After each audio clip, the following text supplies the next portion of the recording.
इस कार्यक्रम के पुण्यार्चक हैं स्वर्गीय श्री सौभाग्यमल जैन पाटनी की स्मृति में भाई एवं भ्रातृवधू टीकमचंद सुशीला, बाबूलाल, शकुंतला, अरविंद, रेणु, पुत्र एवं पुत्रवधू सुनील, संगीता, पौत्र एवं पौत्रवधू साहिल, प्रज्ञा, उत्सव, स्वर्णिमा, प्रपौत्र रूहान, पुत्री एवं दामाद सुनीता, करमचंद जैन, अनुपमा, राजकुमार पहाड़िया, अर्चना, पंकज जैन, निवासी Kolkata, firm Saubhagyamal Tikamchand, Boro Jalinga tea company, Burnie Braes tea company, Tarkeshwar cold storage, Nalikul cold storage.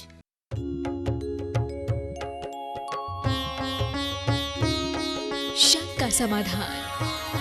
बोलिए देवाधिदेव एक हजाराट श्री पार्श्वनाथ भगवान की जय जय जय। बोलिए समन संस्कृति उन्नायक प्रातः स्मरणीय संत शिरोमणि परम पूज्य एक स्वराचार्य गुरुवर विद्यासागर जी महामुनि राज की जय जय जय। गुणायतन प्रणेता, संघ का समाधान प्रवर्तक, भावना योग प्रवर्तक, प्रखर वक्ता परम पूज्य 108 मुनिवर श्री प्रमाण सागर जी मुनिराज की जय जय जय। परम पूज्य 108 मुनिवर श्री अरह सागर जी मुनिराज की जय जय जय।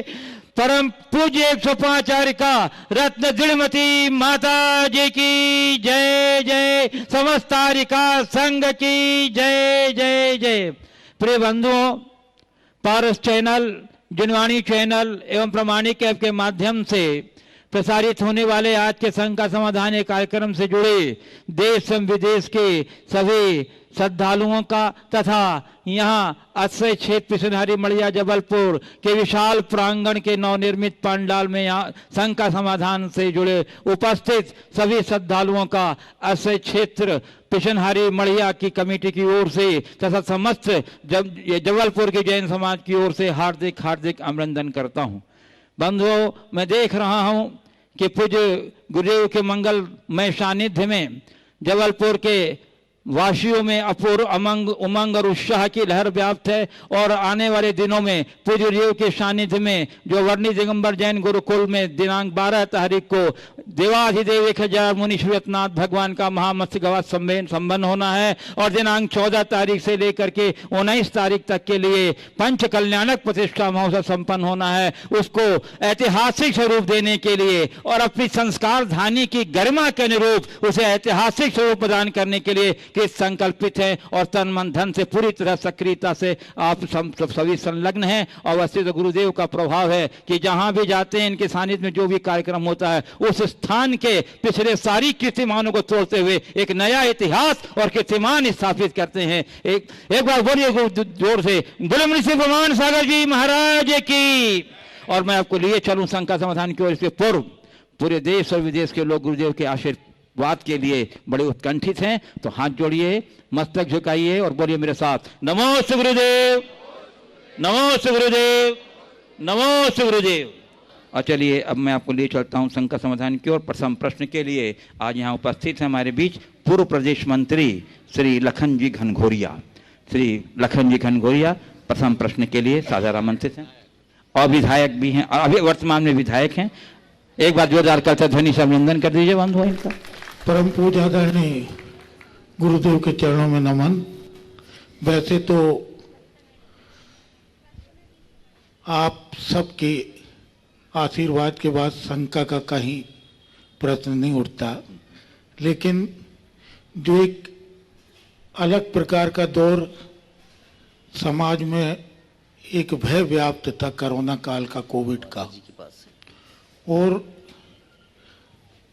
ऐसा महसूस भी हुआ कि जितनी दुनिया की व्यापक महामारी हिंदुस्तान में भी उसका असर बहुत बहुत दिखा, हमारे जबलपुर में भी दिखा। लोग इस दौर में हमने जो महसूस किया था, गुरुवार हम थोड़ा सा आपसे आशीर्वाद चाहते हैं कि इसमें रिश्ते जरूर मर रहे हैं। कहीं यदि ये ज़्यादा खिंच गया तो इंसानियत जिनमें जितनी आपके आशीर्वाद से जो चल रहा है वो तो चल रही है, दौर गुजर भी जाएगा आपके आशीर्वाद से, लेकिन जिस प्रकार से रिश्तों का अवमूल्यन हो रहा है, एक कोरोना के खौफ से मेरा आपसे निवेदन यह है कि समाज को ऐसा कोई मार्गदर्शन हो कि रिश्तों का मूल्यन ना हो पाए। हमारी परंपराएं, हमारी संस्कृति जो रिश्तों में जीती है, कम से कम वो उसी स्वरूप में जीवित रहे, ये जरूर आपसे आशीर्वाद चाहता हूँ। देखिए, बात आपने बहुत ही गंभीर बात को उपस्थापित किया है। थोड़ी देर खड़े रहे आप। ये महामारी पूरे विश्व में खौफ का कारण बनी। भारतवर्ष भी उससे प्रभावित हुए बिना नहीं रहा, लेकिन अगर देखा जाए तो जनसंख्या की अनुपात से तुलनात्मक रूप से भारत काफ़ी सुरक्षित है। अभी कल ही मेरे पास सूचना आई कि अमेरिका में अभी भी 3-3 लाख लोग रोज़ प्रभावित हो रहे हैं और बहुत आयत लोग मर रहे हैं। 5-5 हज़ार लोगों की मृत्यु एक दिन में हो रही है। उस दृष्टि से भारत के लोग काफ़ी सुरक्षित हैं। इस महामारी के खौफ के कारण एक दूरी लोगों को रखनी पड़ी है और ये वाक्य ही बार बार दोहराया जाता है, 2 गज की दूरी, मास्क है जरूरी। बीमारी के प्रति सजगता, सावधानी बहुत अपेक्षित है और ये बहुत बड़ा सच है कि हर प्राणी को सबसे ज़्यादा प्रिय अपने अपने प्राण होते हैं और अपने प्राणों को बचाने के लिए हर व्यक्ति को दूरी रखनी ही पड़ती है और वो दिख गया। लेकिन इसमें कुछ भूमिका मीडिया की भी हुई। शुरुआत में 2 गज की दूरी की जगह जो सोशल डिस्टेंसिंग शब्द का प्रयोग हुआ ना, उसने हम सबको बेहद नुकसान पहुंचाया। हम तो सामाजिक प्राणी हैं, हमें सामाजिक रूप से एक होकर रहना है। सामाजिक दूरी बनाना नहीं है, शारीरिक दूरी बना के रखना, जो महामारी से बचने के लिए आवश्यक था। प्रधानमंत्री जी ने इस विषय को ध्यान में रख कर के 2 गज की दूरी शब्द का प्रयोग किया, बहुत उपयुक्त है। जहाँ तक वर्तमान में आई दूरियों को मिटाने का सवाल है, मुझे ऐसा नहीं लगता कि ये दूरी अब आगे और बढ़ेगी। अब लोग फिर एक दूसरे के साथ हिल मिल करके रहना शुरू कर दिए और हम ये भावना भाएं कि ये महामारी जल्दी जाए। ऐसा भी सुनने में आया है कि बहुत जल्दी वैक्सीनेशन की प्रोसेस शुरू होने वाली है, तो उससे लोगों में बचाव होगा और लोग फिर से हिल मिल करके एक होंगे। परिस्थितियां हमें अलग की है तो फिर प्रकृति की कृपा ऐसी होगी कि हम सब एक होंगे। दूसरे अर्थ में अगर हम देखें तो हम ये भी पाते हैं कि इस कोरोना काल में लोगों की निकटता भी बढ़ी है। ये भी इसका एक पहलू है। जिनके बच्चे वर्षों से माँ बाप से दूर थे, घर परिवार से दूर थे, कभी आते थे तो 1-2 दिन के लिए आते थे, मेहमान की भांति रहकर चले जाते थे।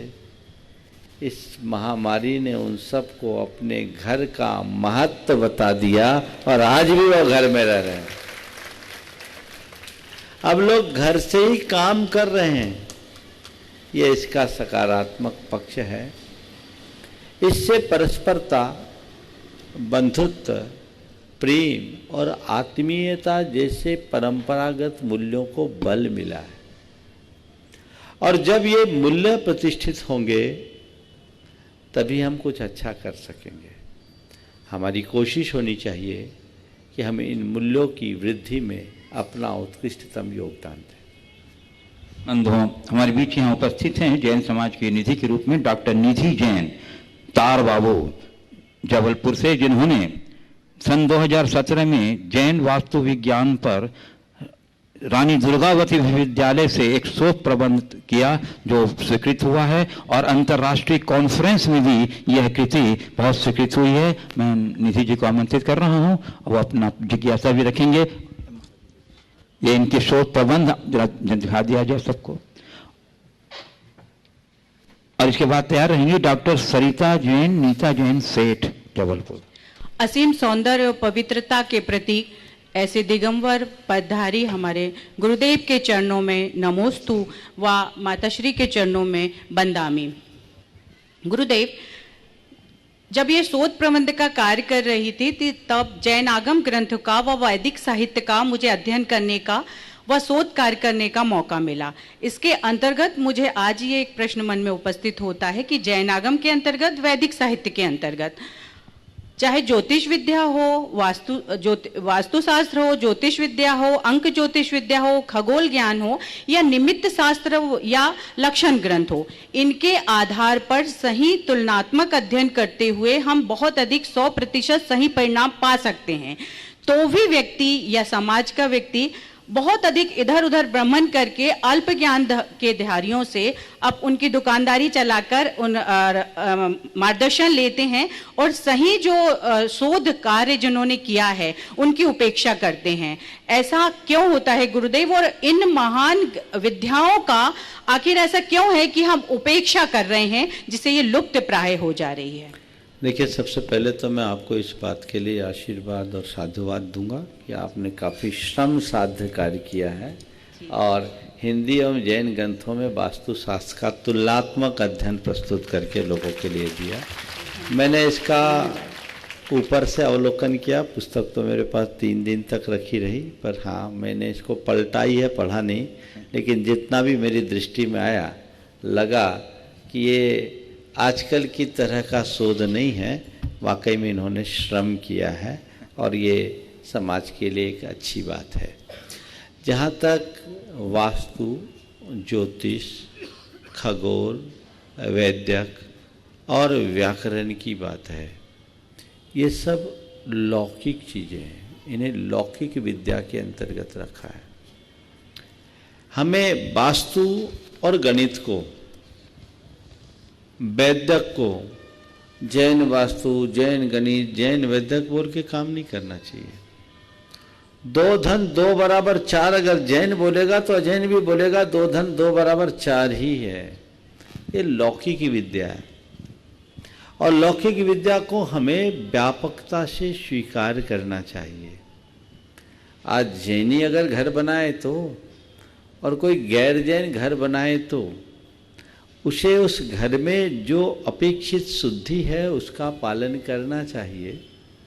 हाँ, ये बात स्पष्ट है कि जैसे अन्य ग्रंथों में, वैदिक और पौराणिक ग्रंथों में हमारे लौकिक कार्यों का पर्याप्त उल्लेख मिलता है, तो जैनाचार्यों ने भी हमारे जीवन के निर्वाह के लिए अपेक्षित बातों पर पर्याप्त प्रकाश डाला है और जैन साहित्य में इनका पर्याप्त उल्लेख है। आपने निश्चित तुलनात्मक अध्ययन में इन बातों को रेखांकित किया ही होगा। लोगों से मैं ये जरूर कहना चाहूँगा, आजकल पल्लवग्राही पांडित्य बहुत ज़्यादा हो गया है।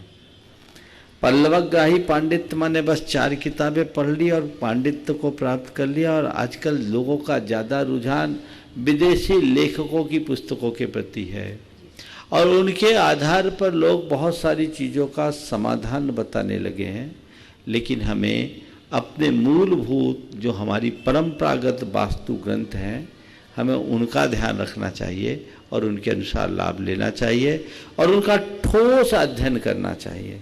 आज बहुत सारे वास्तुविद ऐसे हैं जिन्हें भारत के पुरातन 10 वास्तु ग्रंथों का नाम याद नहीं है और वो वास्तु सलाहकार बन के फिरते हैं। मेरे पास एक व्यक्ति आया, वो वास्तु का विशेषज्ञ था, अपना कार्ड दिया, महाराज मैं वास्तु विशेषज्ञ हूँ, वास्तु का परामर्श देता हूँ। मैंने कहा अच्छी बात है, आप जो वास्तु की बात करते हैं, मंदिर की वास्तु, ग्रह की वास्तु, बोले महाराज मैं दोनों में निपुण हूँ। बोले बहुत अच्छी बात है। हमने कहा आपने सम्रांगन सूत्रधार का अध्ययन किया? बोले महाराज ये क्या है? तो हमने कहा पहले 2-4 ग्रंथ पढ़ के आओ, उसके बाद वास्तु की बात करना। समझ गए? तो बहुत सारे लोग हैं जिनको हमारे मूलभूत ग्रंथों का ही नाम पता नहीं,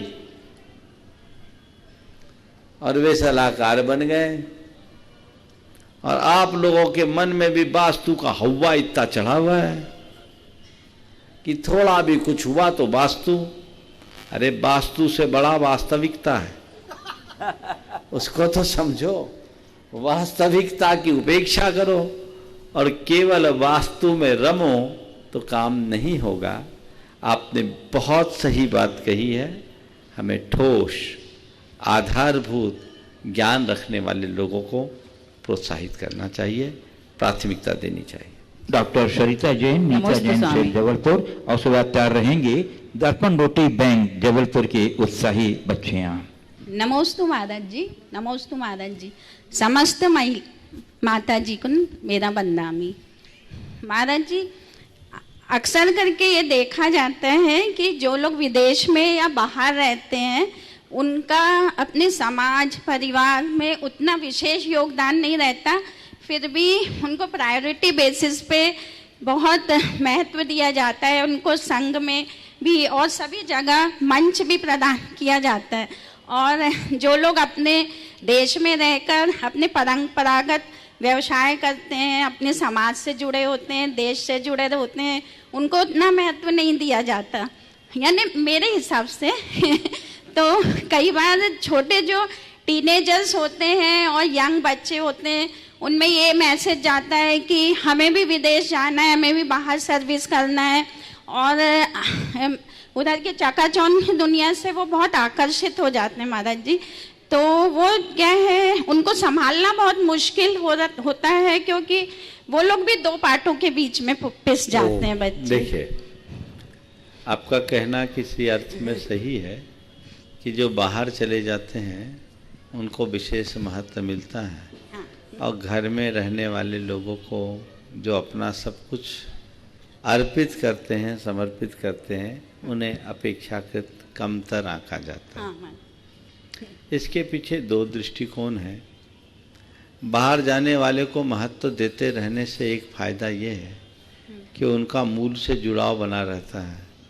अब बाहर चले गए, अब हमें तुमसे कोई मतलब नहीं, तो लौट के वापसी की संभावनाएं समाप्त हो जाती। इसलिए कोई बाहर गया है तो उसको महत्व देते रहो ताकि उसका जुड़ाव बना रहे। दूसरी बात, अगर बाहर गया है कोई और बाहर जाकर हमारी संस्कृति का प्रचार प्रसार कर रहा है और वहाँ जाकर के भी अपनी निष्ठा और आस्था को सुरक्षित रख रहा है, तो निश्चित वो अभिनंदनीय कार्य कर रहा है, क्योंकि हमारे प्रकाश को वहाँ फैला रहा है। इसलिए उसका महत्व तो मिलना चाहिए, इसमें कोई सोचने की बात नहीं। मैं आपको बताऊं, मेरे संपर्क में हजारों लोग ऐसे हैं जो अमेरिका में, कनाडा में, जर्मनी में, ऑस्ट्रेलिया में, फ्रांस में, सिंगापुर में, दुबई में और अन्य देशों में हैं। वो वहाँ विशुद्ध भारतीय बन करके जी रहे हैं, विशुद्ध जैन बन करके जी रहे हैं। हमारे प्रमाणिक समूह से लगभग 60 लोग ऐसे जुड़े हुए हैं जो यूएस में हैं और रात्रि भोजन नहीं करते, जमी कंद नहीं खाते, 10 लक्षण में 10-10 दिन के उपवास करते हैं। बोलो, तुम यहां रहकर क्या पाए हो, वहां जाकर क्या खोया? ऐसे लोगों को तो सम्मान मिलना चाहिए ना। इसलिए बच्चों को बता रहा हूं। अब रहा सवाल इसके साइड इफेक्ट से बचने का। हाँ।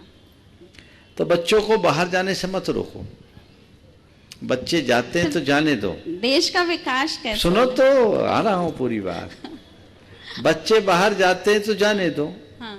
उनको बाहर जाने से मत रोको, लेकिन बाहर जाने के पहले उनको भारत से जोड़ दूं।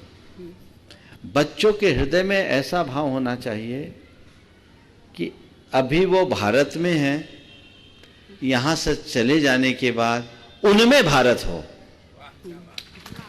नमोस्तु मैडम। तो देश की सेवा करेगा। भारत में रह करके विदेश के प्रति आकर्षण उसे कमजोर बनाएगा और विदेश में रहते हुए भारतीयता को आत्मसात करके वो मजबूत बनेगा। तो अवसर अगर कहीं अच्छे मिलते हैं तो जाने से नहीं रोकना चाहिए। हाँ, लेकिन उन्हें मातृभूमि के गौरव को हमेशा याद रखना चाहिए, उसे कभी नहीं भूलने देना चाहिए। यदि ऐसा होगा तभी हम उसका सही लाभ ले पाएंगे। दर्पण रोटी बैंक जबलपुर की उत्साही बच्चियां तैयार हो जाएं।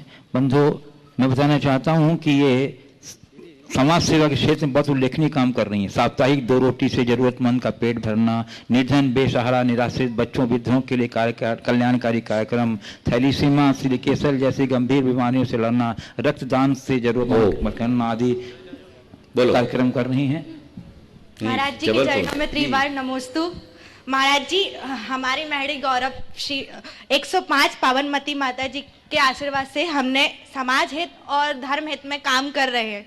लाओ ने एक सांस ले लो लंबी, तो कपकपी बंद हो जाएगी। गहरी सांस ले लो। हाँ, गहरी सांस लो अच्छे से, अब बोलो। हाँ महाराज जी, दर्पण रोटी बैंक समाज सेवी संस्था जो है वो एक वक्त का भोजन कराती है। हर शनिवार को हम जरूरतमंदों को खाना खिलाते हैं, घरों से रोटियां इकट्ठी करते हैं।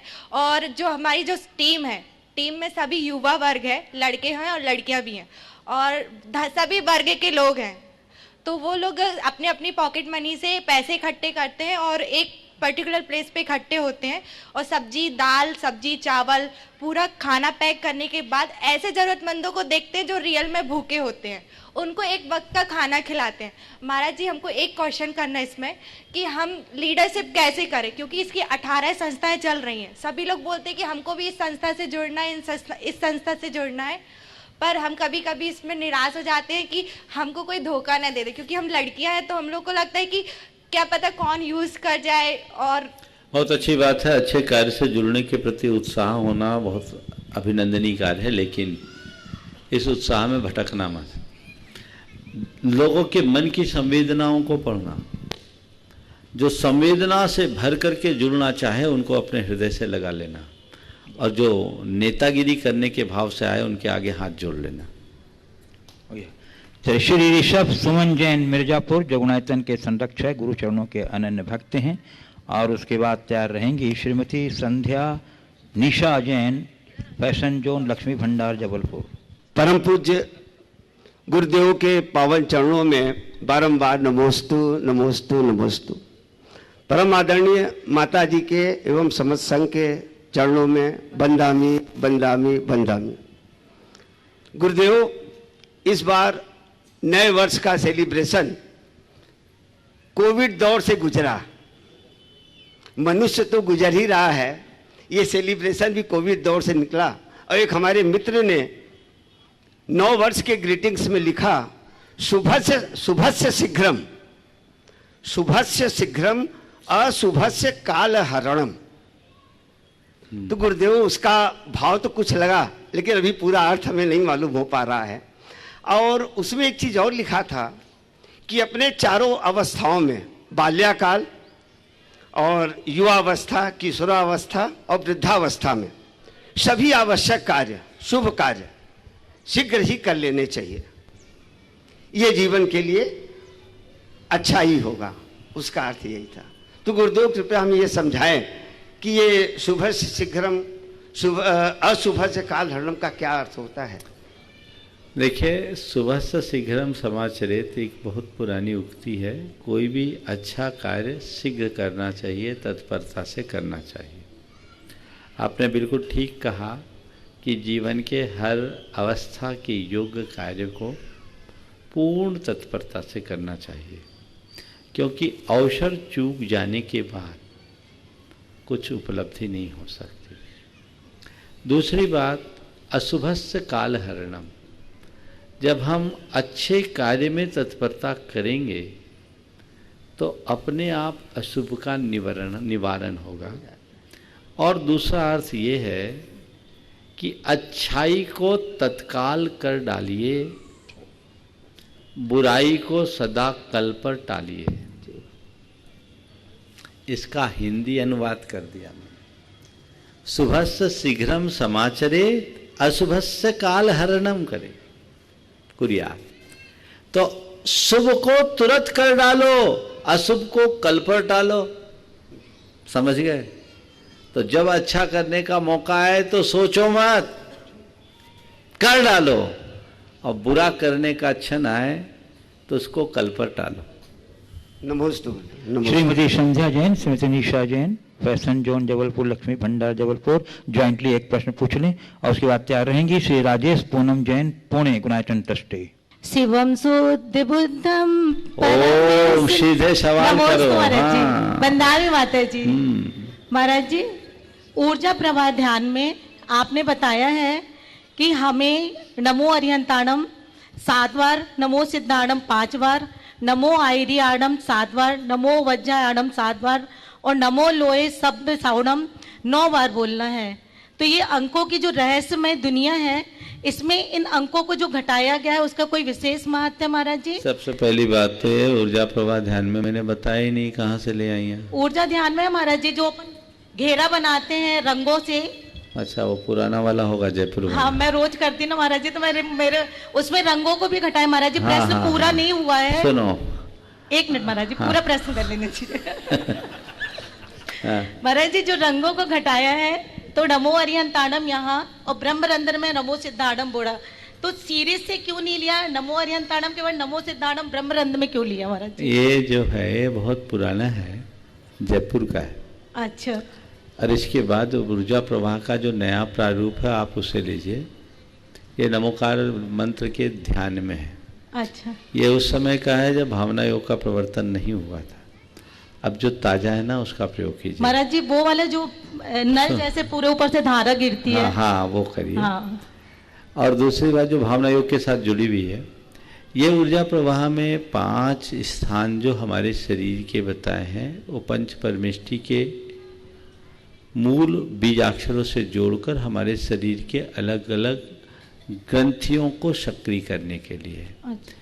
तो अरहंत का अ है, आज्ञा चक्र है, ये शीश सहस्रार चक्र ब्रह्मरंध्र में है, आ कंठ में है, ऊ हृदय में है और सा नाभि में है। इनको उस क्रम से दिया है, इसका कोई क्रम नहीं है। जो क्रम बताया उसी अनुरूप करें। और अंकों के विषय में जो चर्चा आपने की है, अभी बताऊंगा तो बहुत समय चला जाएगा, फिर बताऊंगा। श्री राजेश पूनम जैन, पुणे, गुणायतन ट्रस्टी, जो भावना योग के प्रचार प्रसार के लिए बहुत उल्लेखनीय काम करते हैं। बंधुओं, एक बार तालियों से अभिनंदन कर दीजिए हमारे राजेश और पूनम जी का। चलो बोलो। पूज्य गुरुदेव के चरणों में कोटि कोटि नमन है, सभी माताजी के चरणों में वंदनामि। गुरुदेव, मेरा प्रश्न यह है कि वैराग्य की सही परिभाषा क्या है? क्या जीवन और जगत को झुटलाने का नाम वैराग्य है, या इसे ठीक तरह से समझने व जीने की प्रक्रिया वैराग्य है? और हम अपने ज्ञान व वैराग्य भाव को इतना कैसे प्रबल करें कि हम अपने लक्ष्य तक पहुंच सकें? जीवन और जगत को झुटलाने का नाम वैराग्य है, या जीवन को ठीक तरीके से समझने की प्रक्रिया का नाम वैराग्य है? एक पंक्ति में मैं कहता हूं, जीवन के झूठ को समझ लेने का नाम वैराग्य है। जीवन के झूठ को समझ लेने का नाम वैराग्य है। वैराग्य जीवन की यथार्थ अवस्था में स्थिरता का नाम है। समझ गए? सार में इतना ही। चलिए, मैं आमंत्रित कर रहा हूँ ब्रह्मचारिणी प्रभा दीदी पिंडरई, और उसके बाद तैयार रहेंगी ब्रह्मचारिणी बहन सविता दीदी पिंडरई। भारत के माथे पर जिसने नई इबारत लिख दी, इतिहास पुराना बदल दिया, तारीख नई लिख दी, ऐसी भावना योगान्वेषी मुनिश्री के चरणों में कोटिशः नमन, कोटिशः वंदन। नमोस्तु महाराज जी, वंदामि माता जी। महाराज जी, प्रश्न के साथ मैं थोड़ा सा भावना योग के ऊपर 1-2 मिनट बोलना चाहूंगी। आप कहें तो सिर्फ प्रश्न। पहले भावना योग पे बोल दो, क्या बोलना तो भावना योग से रिलेटेड प्रश्न है, उससे जुड़ा हुआ बोलो। प्रश्न ये है महाराज जी कि हम लोगों के यहाँ बहुत ज्यादा महत्व है 16 कारण भावनाओं का। हर एक व्यक्ति तीर्थंकर बनना चाहता है और भावना नहीं भा पाता तो 16 कारण व्रत कर लेता है।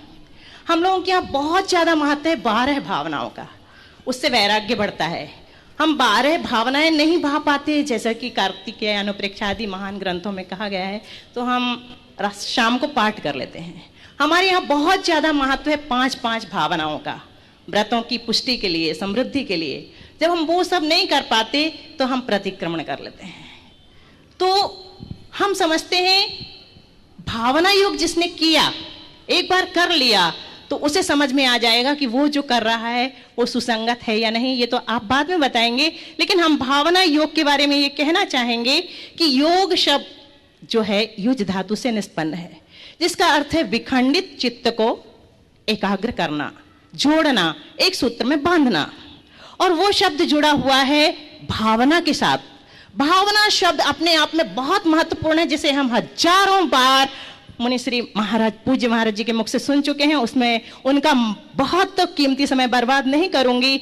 तो उसमें 4 बातें मुख्य रूप से बताई गई हैं। सबसे पहले है इनर नरिशमेंट, दूसरे नंबर पर है इनर क्लीनिंग, तीसरे नंबर पर है इनर रेजोल्यूशन और चौथे नंबर पर है इनर रिफ्लेक्शन।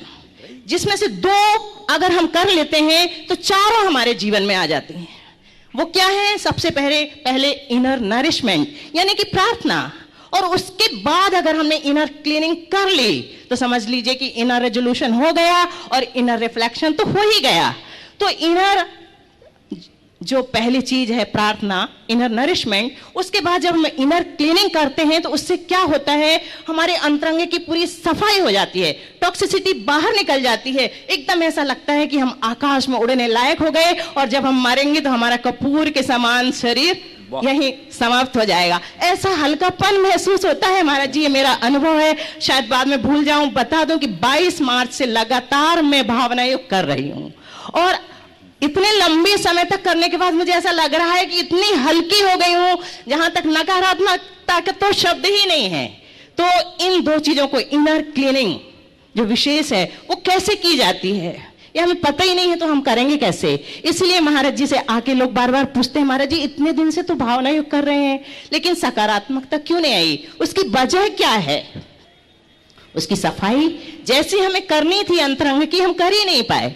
कैसे करनी है? जैसे बंद कमरे की सफाई हमें करना है तो धूल उड़ेगी।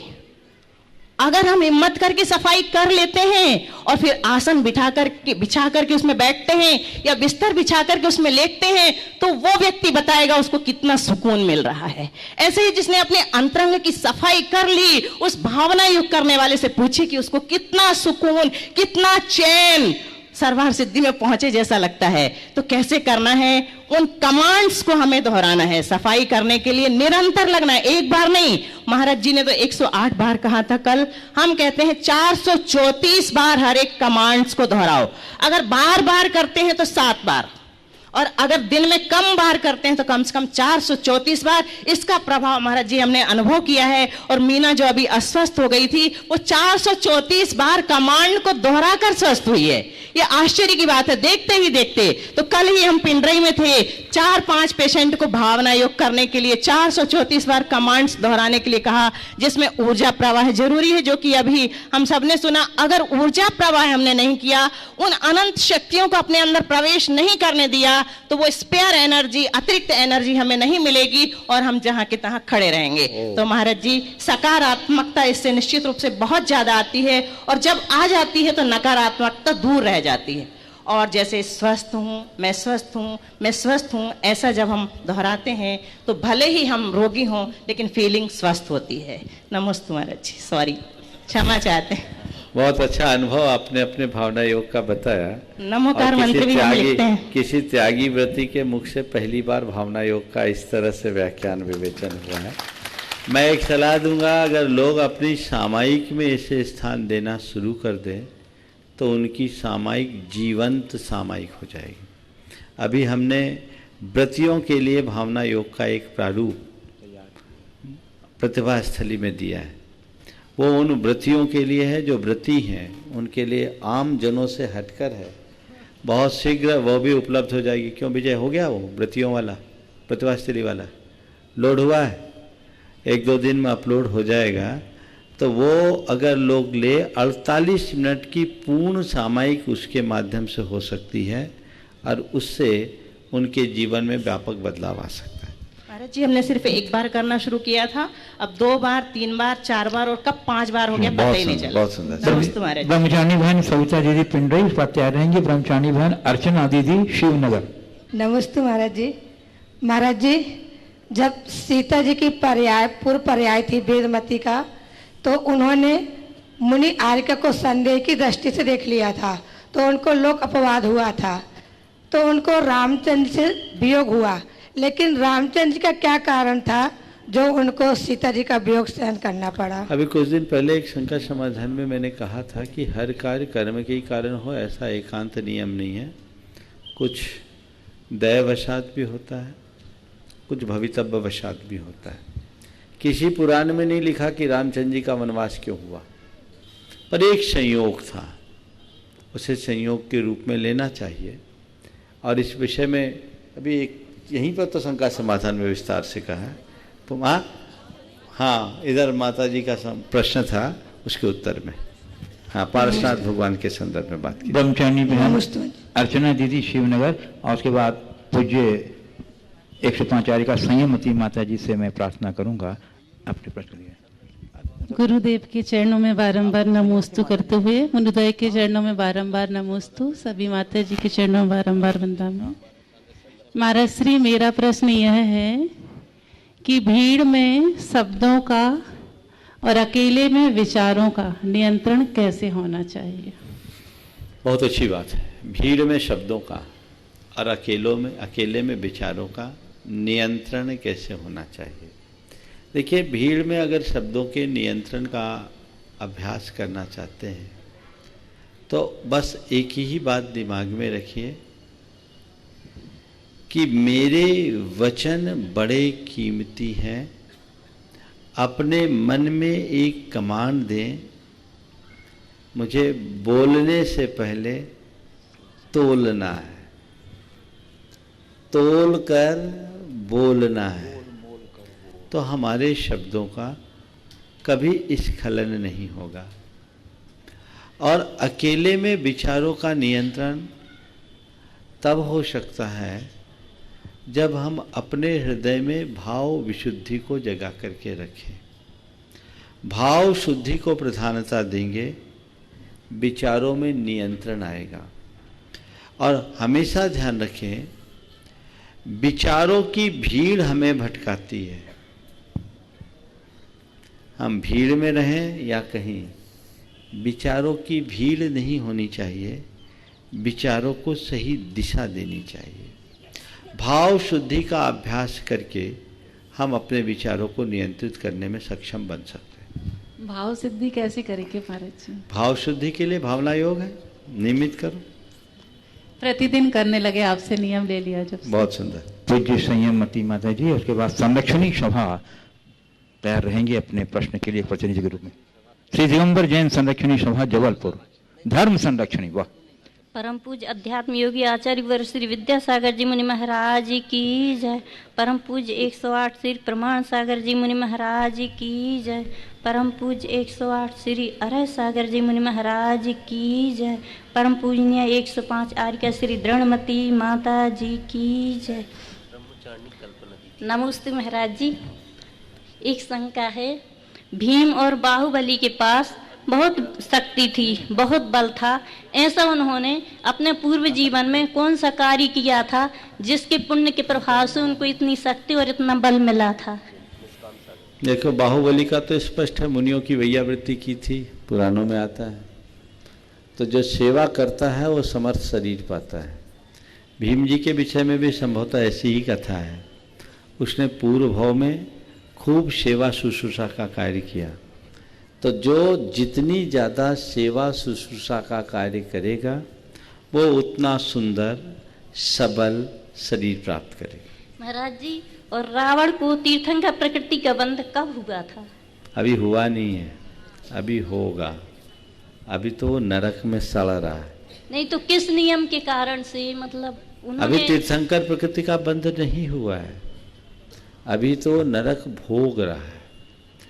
अभी वहाँ से निकलेगा, मनुष्य बनेगा, उसकी बुद्धि सुधरेगी, तब तीर्थंकर प्रकृति का बंध करके भावी निर्वाण का भागी बनेगा। अभी नहीं हुआ है। चलिए। दिगंबर जैन संरक्षणी सभा जबलपुर और उसके बाद ब्रह्मचारिणी बहन कल्पना दीदी गढ़ा। नमोस्तु गुरुवर। नमोस्तु माता जी। सभी माता जी के चरणों में मेरा बारंबार नमोस्तु। वंदामी माता जी। महाराज श्री, एक छोटा सा मन में बड़ा विकल्प रहता है। सामाजिक प्राणी हूँ और सामाजिक जिम्मेदारियां के साथ पारिवारिक और व्यापारिक जिम्मेदारियों का भी निर्वहन करना पड़ता है। समय वही 24 घंटे का होता है, इसी में सारे कार्य करना होते हैं, लेकिन बड़ी असमंजस की स्थिति बनती है जब हम अपने कार्य को कर रहे होते हैं तो कुछ लोगों को, कुछ संस्थाओं को उतना हम महत्व नहीं दे पाते हैं, तो चूक जो हो जाती है तो उसके कारण सामाजिक संस्थाओं में थोड़ा सा दूरी बन जाती है, तो लोग इसको अन्यथा ले लेते हैं। ऐसा ही कुछ परिवार में भी होता है कि सामाजिक कार्य कर रहे होते हैं तो परिवार के हर व्यक्ति को उतना इम्पोर्टेंस नहीं दे पाते हैं, तो वो उसमें भी थोड़ा सा वो अन्यथा लेते हैं। एक और बड़ी विषम परिस्थिति बनती है जब सामाजिक प्राणी, हमसे भी पूर्व में भी काफ़ी लोग सामाजिक कार्य करते हुए अपने जीवन काल को उन्होंने कंप्लीट किया है, और वो एक पीड़ा रहती है उनके मन में जब उनसे छोटे बुजुर्गों के कोई सम्मान नहीं करता है, तो वो एक उनके लिए बड़ी तकलीफ का आपका कारण बनता आशय है। समझ गया। सामाजिक कार्यों को करते हुए पारिवारिक और व्यापारिक स्थितियों में तालमेल कैसे बनाएं और अन्य सामाजिक संगठनों के साथ तथा पूर्व में कार्य कर रहे सामाजिक व्यक्तियों के साथ कैसे सामंजस्य बिठाएं, ये आपके कथन का सार है। यही पूछना चाह रहे हैं। देखिए, एक व्यक्ति किसी बड़ी कंपनी का मालिक है तो 200 फैक्ट्रियों का संचालन करता है कि नहीं करता है? करता है कि नहीं करता? कैसे करता है?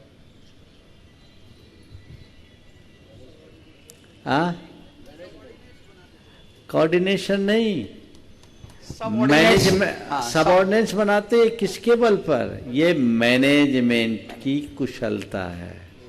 समझ गए? अगर आपके हृदय में प्रबंध का विज्ञान होगा तो आपको कहीं कोई कठिनाई नहीं होगी।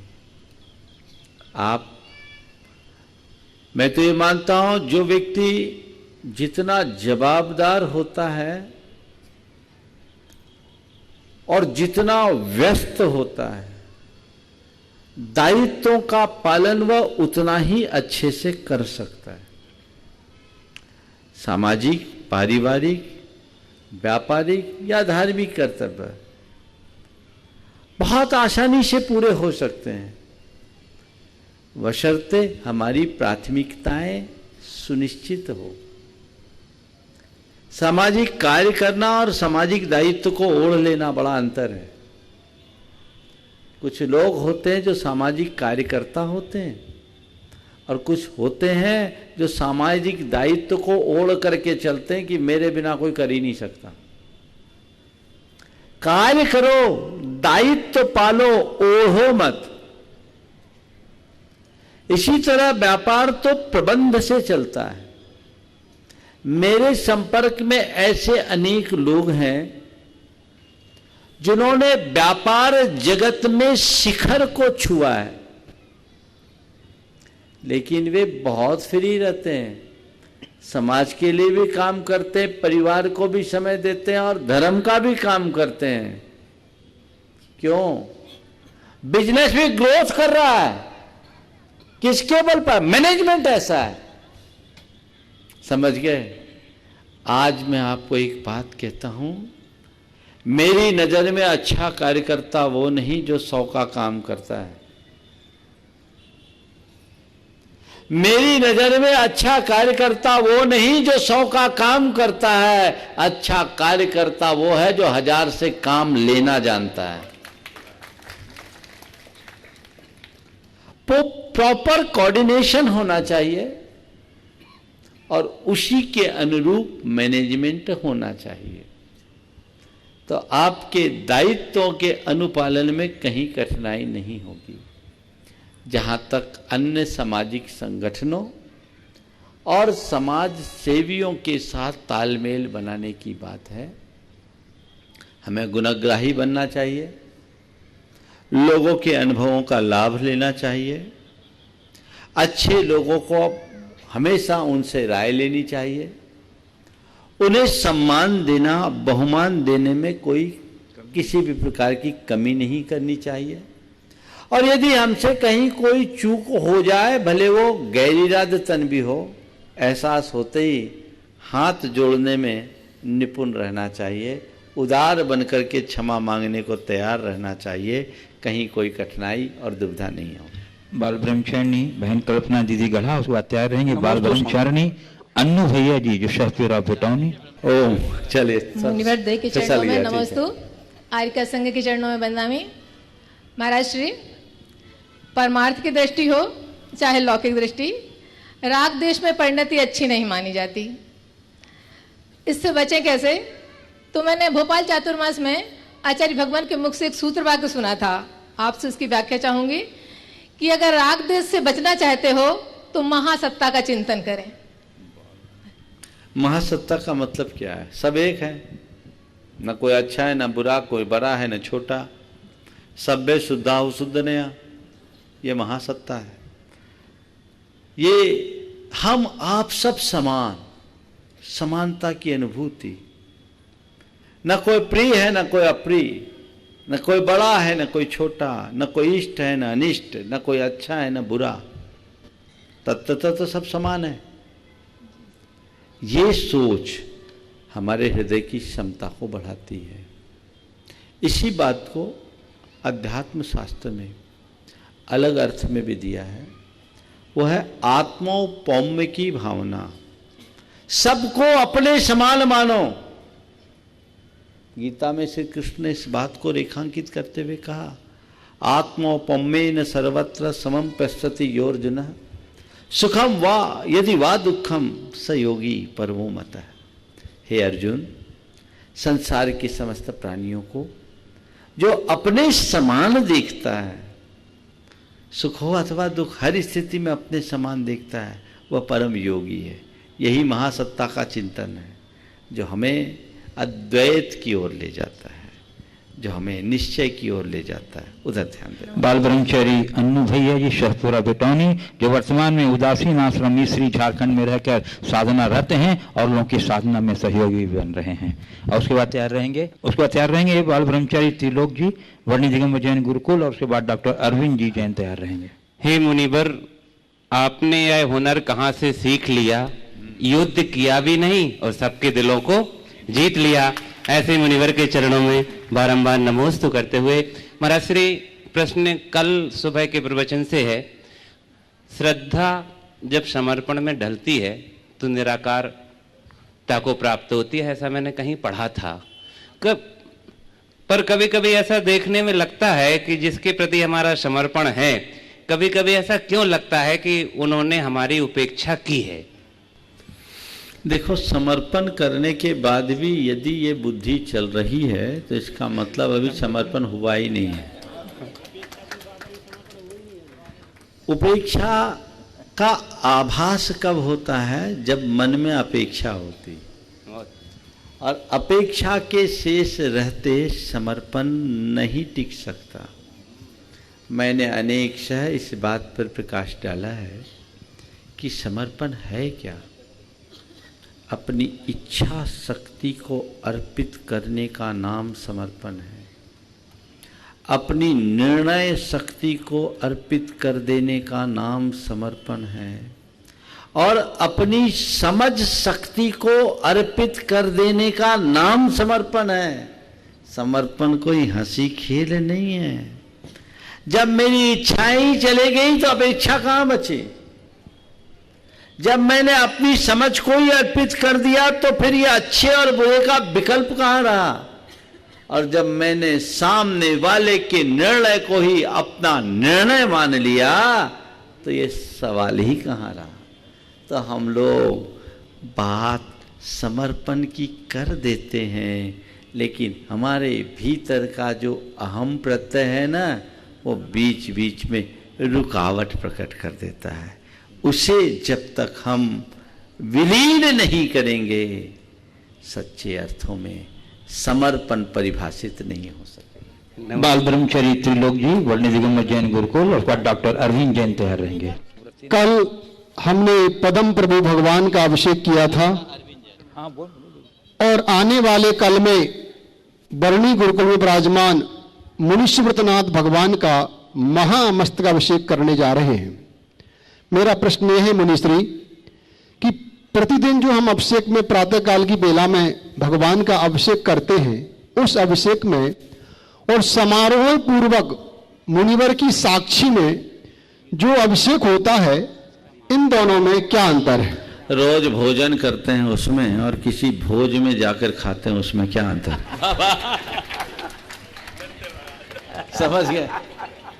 अब ज्यादा बोलने की जरूरत नहीं, आगे चलो। डॉक्टर अरविंद जैन, और उसके बाद तैयार रहेंगी व्रती नगरी महिला मंडल पिंडरई। निपटाया नहीं? देखो भाई, छोटा उत्तर पूरा है कि नहीं, बोलो। निपटाया कि पूरा बोला? अरे जब काम सूत्रों में चल रहा है तो भाष्य क्यों लिखे, है ना? चलिए बोलो। चलिए, व्रती नगरी महिला मंडल पिंडरई, सीता से खड़े हो जाएं और एक जने प्रश्न पूछ लेंगे। गुरुद्वय के चरणों में बारंबार नमोस्तु, बारंबार नमोस्तु, बारंबार नमोस्तु महाराज जी। आरिका माता जी के चरणों में सभी को एक साथ प्रत्येक को अलग बारंबार बंदाई माता जी, बंदाई माता जी, बंदाई माता। महाराज जी, एक छोटा सा प्रश्न है कि भावना योग की जो प्रार्थना है उसे हम पूजन समझ सकते हैं क्या? महाराज जी समाधान कीजिए। देखिए, भावना योग में जो प्रार्थना है, प्रार्थना को थोड़ा व्यापक अर्थ में समझना चाहिए। प्रार्थना कई तरह की होती है। एक प्रार्थना ऐसी जिसमें हम स्वयं की भविष्य की मंगल कामना करते हैं। एक प्रार्थना ये जो हम अपनी दुर्बलताओं को दूर करने की कामना करते हैं। एक प्रार्थना ये जिससे हम अपने मनोरथों की पूर्ति करना चाहते हैं। एक प्रार्थना वो जिसमें हम गुणानुवाद करते हैं। भावना योग में जो प्रार्थना है वो गुणानुवाद नहीं है, वह अपने दोषों, दुर्बलताओं और दुखों, दुर्गुणों को दूर करने की प्रार्थना है। स्वयं को स्वस्थ, सशक्त, समर्थ और सकारात्मक बनाने की कामना है। समझ गए? तो ये एक अलग प्रकार की विधा है। हम पूजा करते हैं, उसमें गुणानुवाद मात्र होता है, और प्रार्थना करते हैं, इससे हमें गुणों की अभिव्यक्ति होती है। हाँ, सर जैन कटनी का मैं मंच पर विराजित पूज्य आचार्य रत्न देवमती माता जी के चरणों में प्रार्थना अर्पित करूंगा। गुरुदेव के चरणों में मेरा बारंबार नमोस्तु, आरिका संघ के चरणों में बारंबार वंदामी वंदामी वंदा। गुरुदेव, मेरा प्रश्न ये है कि पढ़ाई की परीक्षा में हम नकल करके पास तो हो जाते हैं, परंतु हम जीवन की, जिंदगी की परीक्षा में कैसे नकल करें? देखो, पढ़ाई की परीक्षा में नकल करोगे तो केवल नंबर आएंगे, पर जीवन की परीक्षा में अगर नकल करोगे तो तुम नंबर में लग जाओगे।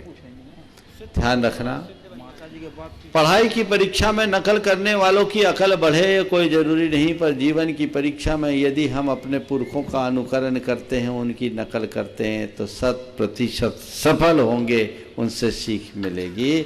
इसलिए हमारे यहाँ 2 रास्ते बताए, या तो खुद रास्ता बना करके चलो, अथवा जिनने रास्ता बनाकर अपने पद चिन्ह छोड़े हैं उनके पीछे चलो।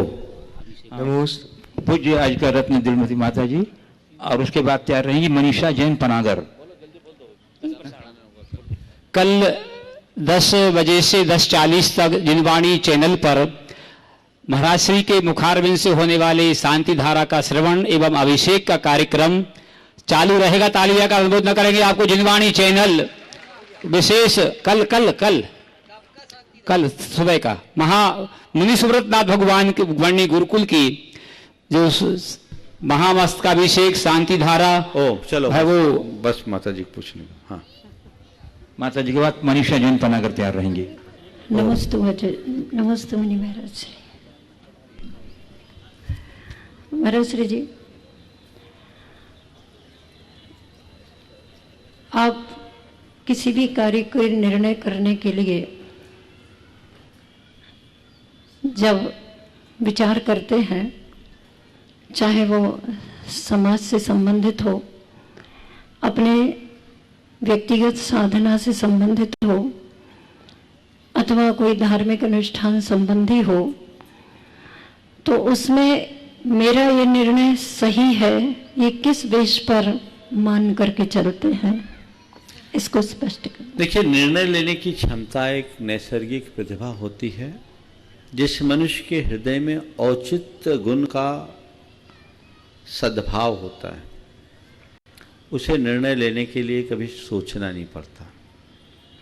मुझे नहीं मालूम मेरे अंदर औचित्य गुण क्या है, लेकिन मैं कभी भी निर्णय लेने में चूकता नहीं।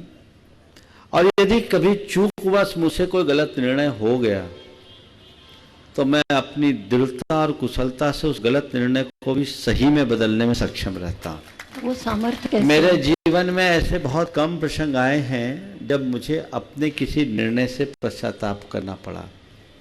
लेकिन आपने पूछा ये कहाँ से आता है, मुझे पता नहीं कहाँ से आता है, पर एक अनुभव की बात बता रहा हूँ। जब भी मेरे मन में कोई ऐसी दुविधा आती, यद्यपि बहुत कम आती, आंख बंद कर गुरुदेव को ध्यान लेता हूँ, अपने आप प्रकाश मिल जाता है और निर्णय काम में। जी, बहुत अच्छा। इस प्रकार आज के इस सत्र को परम पूज्य गुरुदेव के चरणों में नमन अर्पित करते हुए यहीं पर विराम। चलिए पूछ लीजिए, दे दो। बहुत दिन से इनकी गाली छूट रही है। हाँ। नमोस्तु गुरुवर, कोटि कोटि नमोस्तु वंदनामि माता जी। महाराज जी, मेरा ये प्रश्न है, मेरी भावना है कि कारण हो, लेकिन कभी कभी देखने में आता है कि जीवन भर इतना धर्म करते हैं लोग बाग, और अंतिम समय कहीं वेंटिलेटर में, कहीं छेदन वेदन शरीर हो जाता है, कहीं कोमा में चले जाते हैं। तो ऐसे में हमारा क्या, सबकी इच्छा होती है, लेकिन कभी किसी का नहीं हो पाता समाधि मरण। तो महाराज जी, मेरी इसके लिए नित्य भावना भाव, जीवन भर धर्म करने वालों का ये हाल है, तो अधर्म करने वालों का क्या हो? राम राम रखने वालों का मरा निकल जाएगा, मरा मरा कहने वालों के मुख से राम तो अपवाद स्वरूप ही निकलता है। इसलिए हर पल अपने लक्ष्य के प्रति समर्पित रहकर सावधान रहो। नमोस्तु नमोस्तु नमोस्तु।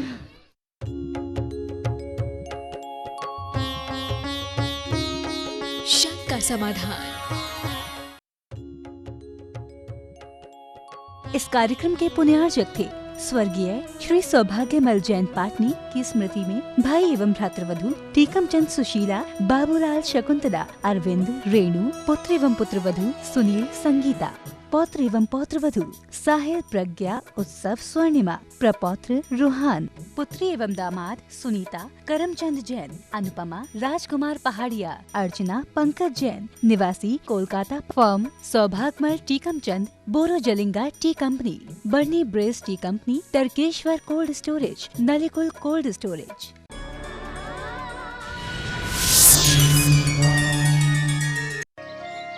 सूरज की पहली किरण में करें प्रभु के दर्शन।